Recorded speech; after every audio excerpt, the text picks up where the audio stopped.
Hello everyone, আসসালামু আলাইকুম। সবাই কেমন আছেন? আশা করি সবাই ভালো আছেন। আজকে দেখতেছেন আপনারা বঙ্গোপসাগর একদম শান্ত এবং সূর্যাস্তের দৃশ্যটা দেখানোর জন্য আপনাদের আজকে বঙ্গোপসাগরের ফিরে এসেছি।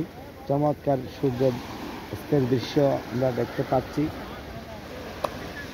আজকে সাগরের অবস্থা বলতে গেলে একদম শান্ত, কোনো ঢেউ নেই। বড় বড় অনেক জাহাজ অবস্থান করছে, মাল আনলোড করার জন্য তারা অপেক্ষা করছে। অনেক দূর থেকে আপনাদের দেখাচ্ছি বিশাল একটি জাহাজ বঙ্গোপসাগরের একদম কাছাকাছি কুতুবদিয়া দ্বীপে দেখতে পাচ্ছি সূর্যাস্তের দৃশ্য। একদম নীলিরা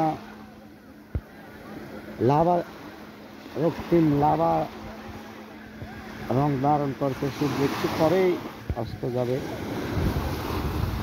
এই দৃশ্যটা উপভোগ করার জন্য সাগর তীরে অনেক দর্শনার্থীর ভিড় আমরা দেখতে পাচ্ছি।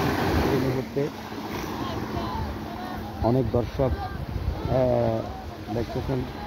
একদম মুক্ত বাতাস, যে বাতাস কিন্তু খুবই অক্সিজেন সমৃদ্ধ। এই বিজ্ঞানের তথ্য মতে আমরা জানি। এই যে আপনারা ছোট ছোট ঢেউ দেখতেছেন, সেই ছোট ছোট ঢেউ কিন্তু উৎপন্ন হয় একদম পিওর অক্সিজেন।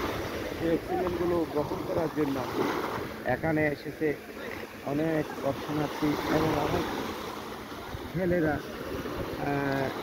খেলাধুলা করতেছে, আপনারা দেখতেছেন।